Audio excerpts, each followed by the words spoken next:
ہمارا دین بھرپور زندگی گزارنے کی تلقین دیتا ہے، تو ہمیں اس دنیا کی بہتری اور آخرت کی زندگی کی بہتری کے طالب رہنا چاہیے۔ اس دنیا کی بہتریاں بہت ساری ہیں، سب سے بڑی بہتری اس دنیا کی زندگی کی کیا ہے؟ دولت، شہرت، عزت، آبرو، کیا اس دنیا کی سب سے بڑی دولت ہے جو مل جائے تو اس پر بہت زیادہ شکر کرنا چاہیے؟ تو آئیے قرآن کھولیے، سورہ المومنون ہے، ارشاد فرمایا قد افلح المؤمنون، فلاح انہوں نے پائی جنہیں ایمان نصیب ہوا۔ تو اس کائنات میں سب سے بڑی نعمت جو حضرت انسان کو دی گئی ہے وہ دولت ایمان ہے۔ قیامت کے دن سب سے بڑی نعمت جو مومنین کو دی جائے گی وہ دیدار الہی ہوگا۔ تو جو آخرت میں دیدار الہی سے محروم ہو گیا اور دنیا میں ایمان سے محروم ہو گیا وہ حقیقی محروم ہے۔ ایک شخص چرخ میں اڑتا ہے، ہواؤں میں جھولتا ہے، ہر دولت اس کو میسر ہے، عزت شہرت اس کی باندھی ہے، وقار تکریم اسے حاصل ہے، دنیا جانتی ہے، زمانہ سلوٹ کرتا ہے، جو چاہتا ہے وہ ہو جاتا ہے، ہر عیش و عشرت میسر ہے، لیکن اس کے سینے میں ایمان کا چراغاں نہیں، کوڈی مل نہیں ہے اس کا۔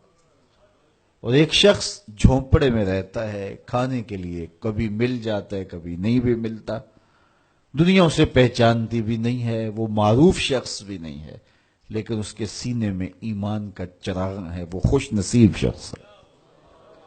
میرے حضور کا ایک فرمان سنیے، حضور نے فرمایا میرے دوستوں میں سے قابل رشک دوست وہ ہے جس کا سامان دنیا تھوڑا ہے، نمازیں زیادہ ہیں۔ جب وہ چلتا ہے تو اس کی طرف اشارہ بھی نہیں ہوتا، یہ فلاں صاحب جا رہے ہیں، کوئی ایسا معروف شخص نہیں، کوئی بہت عہدہ ساتھ نہیں لگا ہوا کہ جب چلے تو لوگ کہیں یہ فلاں جا رہے ہیں۔ ثم نقد بیدہ، حضور نے ہاتھ سے چٹکی بجائی اور پھر فرمایا اس کو موت بھی ایسے ہی آئی، پھر فرمایا قلت بواکی ہے، اس کو رونے والے بھی تھوڑے ہی تھے، اس کو رونے والے بھی زیادہ نہیں تھے۔ قلت تراثہ، اس کی وراثت بھی بہت لمبی نہیں نکلی۔ فرمایا میرے دوستوں میں قابل رشک دوست دیکھنا ہے تو یہ اس کا جنازہ جا رہا۔ تو ہماری سب سے بڑی دولت ایمان کی دولت ہے، نمازوں کی دولت ہے، شرافت کی دولت ہے، یہ دولتیں ہمیں جمع کرنی چاہیے۔ سویر سے لے کر شام تک دونوں ہاتھوں سے ہم امیر بننے کی دوڑ میں لگے ہوئے ہیں، کوشش کر رہے ہیں دولت جمع ہو جائے، دونوں ہاتھوں سے اکٹھی کر رہے ہیں، امیر بن جائیں، دولت مند بن جائیں۔ خیال ہے کہ اگر دولت بہت ساری ہوگی تو سکون ملے گا، جب مل جاتی ہے دولت تو پھر سکون نہیں ملتا، کہتے کچھ اور حاصل ہو تو سکون ملے گا، ساری زندگی اس دوڑ میں گزر جاتی ہے۔ جس طرح دنیا کی دولت جمع کرنے کے لیے دوڑ لگاتے ہو، شرافتیں جمع کرنے کے لیے دوڑ لگاؤ، نجابتیں حاصل کرنے کے لیے دوڑ لگاؤ، سجدوں کی کثرت حاصل کرنے کے لیے دوڑ لگاؤ، صالح اعمال جمع کرنے کے لیے دوڑ لگاؤ۔